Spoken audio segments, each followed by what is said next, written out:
Hi friends, నేను మీ chicken shop రెడ్డిని. ఈరోజు లంచ్ టైంకి ఏమి తింటున్నానో చూస్తారా?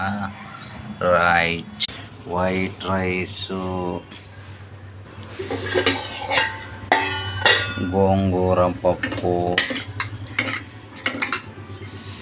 వేయించిన మిర్చి, గోంగూర పప్పులో చిన్నప్పుడు గేదె పాలు పోసుకొని తినేవాడిని, అద్భుతంగా ఉండేది. ఇప్పుడు కాలం మారే కొద్దల్లా గేదెలు ఎక్కడ దొరుకుతాయి? మామూలు పప్పుతోనే సరిపెట్టుకుందాం. ఓకే, టేస్ట్ ఎలా ఉందో చూద్దామా? రైట్.